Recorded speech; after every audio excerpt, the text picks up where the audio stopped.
Hey there, this is Wake Angel 2001, and I just thought I'd do a brief little vlog because I took a trip down to Manhattan today and went to Midtown Comics, picking up the first 3 issues of the IDW Sonic comic.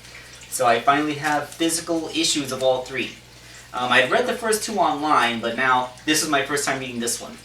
I'm not going to give plot details or summations or spoilers or anything. I'm just going to talk about my impression of the comic.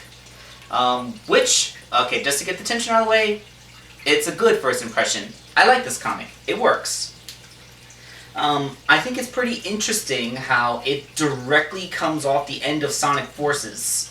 Like, literally, the first issue picks up basically at the end of Sonic Forces. They even show the Death Egg robot, like, disappearing. And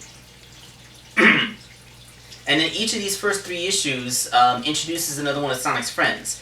Tails makes his appearance in the first issue, Amy makes her appearance in the second issue, and then Knuckles makes his appearance in the third issue.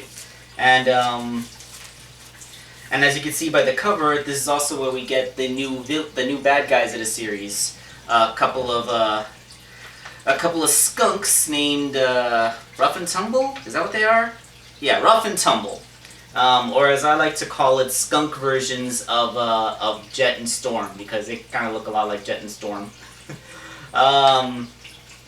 So yeah, like, these are really good, I gotta say. Although, like, I could swear that this pink girl holding the fan in this panel, let's get that up close. Whoa, it's dark without my lamp.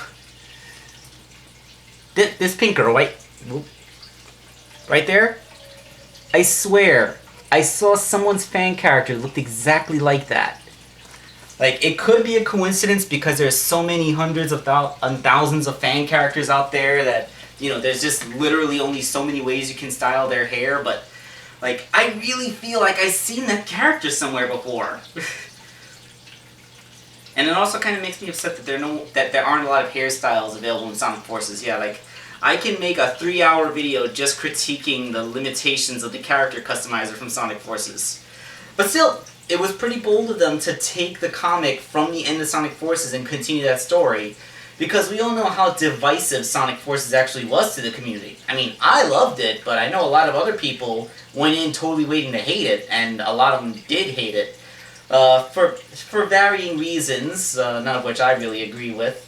Or like I recognize but not really sympathize enough to make me, you know, feel such strong feelings. But yeah, it's a direct sequel to the video game.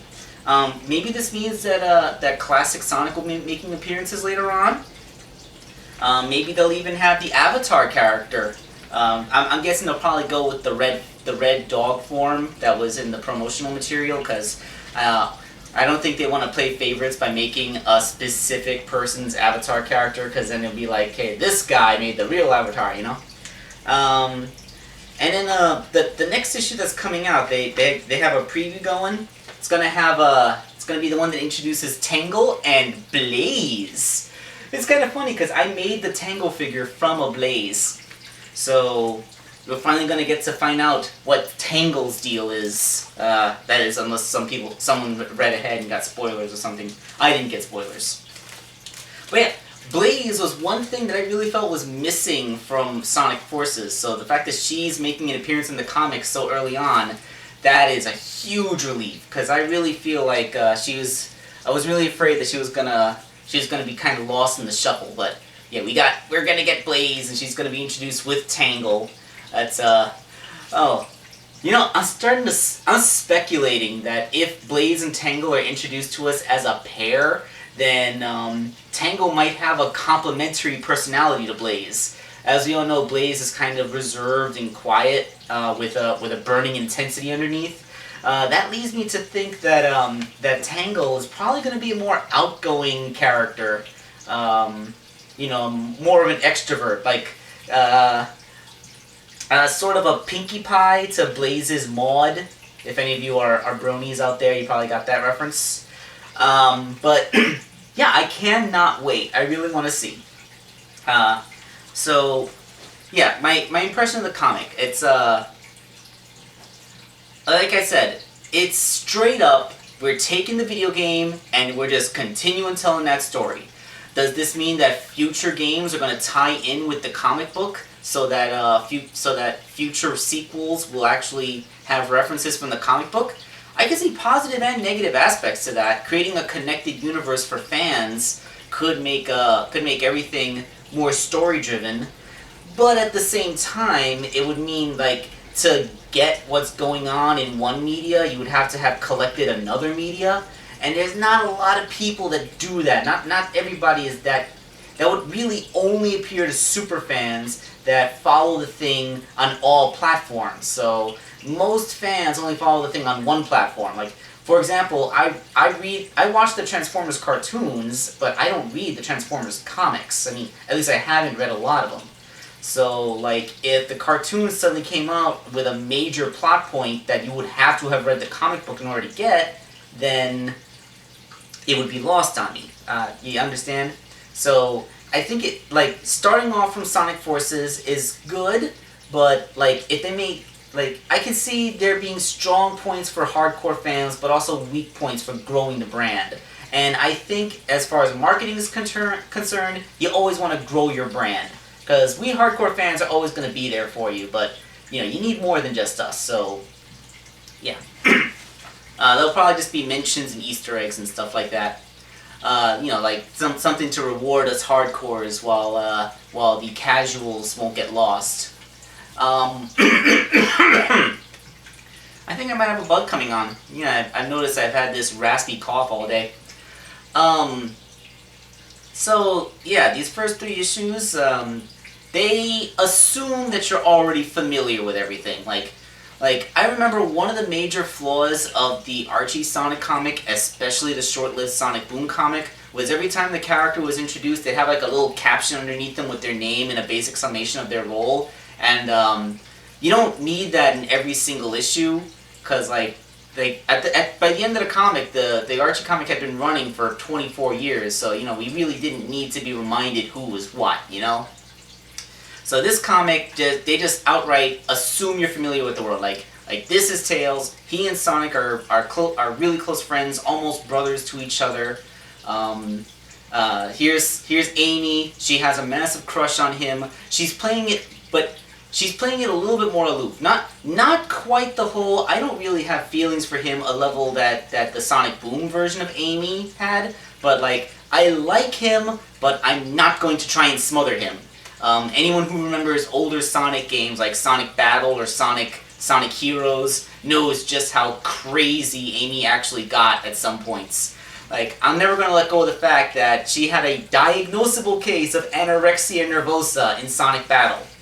Like if you had taken any kind of mental health classes, you'd be like, huh, that is a textbook case of anorexia. They should really help her. So we haven't seen everyone yet. We haven't seen Shadow or Rouge or Omega come back.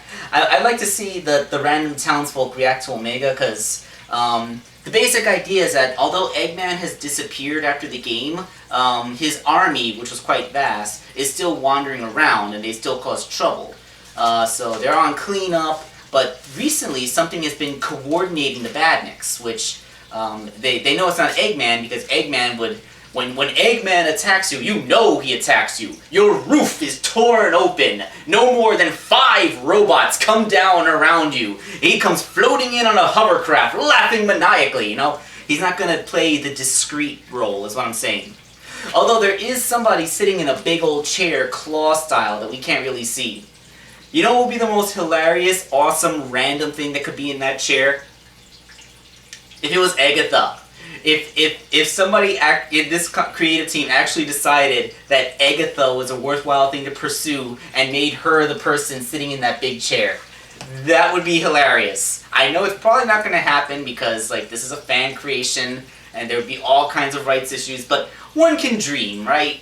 if it turns out, although if it turns out to be Agatha, you are all going to have to owe me something. I'm gonna demand like you mail me a soda or something. But yeah, like, this comic is actually working out pretty good. The characters are familiar to us, so that's why they don't have to really go into a lot of trouble making an introduction. But there is a very big difference between this one and the Archie comic that's ran for 24 years, and that, of course, is the main protagonist, Sonic himself. Now, this is the same writer and creative staff for the most part. Like, it's Ian Flynn, Yardley, you know, like, people that worked on the Archie comic are making this. So it's not that divergent, but it looks like the Sonic that they are going for is one that's much more closely related to his appearance in the video games. You gotta remember, as although they called him Sonic Prime, the one true Sonic of all universes, the Archie Sonic was largely based off the Saturday morning cartoon, and that Sonic was a very different development from the Sonic in the video games. That Sonic had a homestead. He had a place where he hung his shoes, as it were. He had a very specific place that he stayed and defended. He was basically a guerrilla leader in a battle. He had people that he was close with and lived with and worked with. He was a member of a team, a paramilitary team even. Now, he was exceptional in that team because he was one of the few members that had legitimate superpowers. I mean, like, Knuckles has his super strength, Tails can fly with his second tail, Amy can summon forth her magic hammer. But if you think about it, a lot of characters don't have that. A typical Mobian, as that's still the only thing I know to call them, is really just a person. Like, they're no more physically astute than any of us regular human beings, which is why so many of them need weapons. Like Wispons. Oh, and the nature of the Wispons is really explained in issue 3. They explain why there are Wisps still on Earth. I'm gonna call it Earth, not Mobius, because, you know, it's Earth. And how Wispons work, and basically how a bad guy can't just pick up a Wispon. Because a Wispon is a sentient weapon, and if it senses it's being used by the wrong person, the Wisp will just come the hell out of it and blast you with its power, so you won't be able to shoot anyone with it. That's a very useful weapon. Yeah, self-aware sentient weapon. That's kind of that don't want to kill people. That's kind of amazing. It's kind of the opposite Terminator. Okay, so I just kind of been rambling on and on. So yeah, the Sonic of this comic book is the video game Sonic. He's a loner. He's always out and about exploring. He never has a place that he stays very long. He's always willing to help people who are in need, and he has very close friendships that he cherishes, but, you know, he doesn't live anywhere. He's always on the move. In fact, he even quotes the theme song from Sonic Adventure 2. He chooses to live his own way. His own way. Like, I choose to live my way. My own way. Like, he actually says it. And, like, that may have been way back in 1998 when that song was first made, or maybe the English translation was made in 1999, but that's powerful. That sums up pretty much everything you need to know about the video game incarnation of Sonic. So yeah, some people who didn't like the fact that the Archie comic was based mostly off the Saturday morning cartoon will probably be a lot more into this, because this iteration of Sonic is a lot more like the video game. And I know that alone is probably going to draw in a lot more purists. But yeah, I'm waiting for issue 4 to come out this month. All the issues are being released weekly, and then after April is done, then they're going to start coming out on a monthly schedule. I'm guessing they did that so that they could finish the first arc, introduce the main characters, and get people invested in the comic. Like, I guess they were afraid, like, if we release issue 1, and then we let it sit, then interest would wane, and then not as many people would buy issue 2, and then not as many people would buy issue 3. So by getting them all out there while it's still fresh and interesting and the new thing, then they can get people, you know, hyped. This also explains why they were able to give so many teasers, because I'm guessing they had probably finished writing these quite a while ago, because if you actually try to make comics on a weekly schedule, the art and writing quality is gonna suffer. That's something you need to plan for a long time in advance, and it's not something you can keep going for very long. I know manga does it all the time, but manga's kind of different because, well, for one thing, they're not even colorized. And their chapters are significantly shorter than American comic books, which are often twice as long.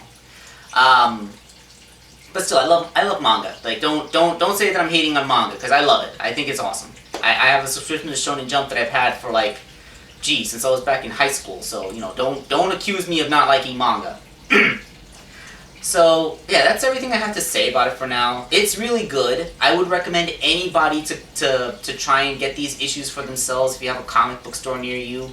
The issues are also available online to read. You can download them.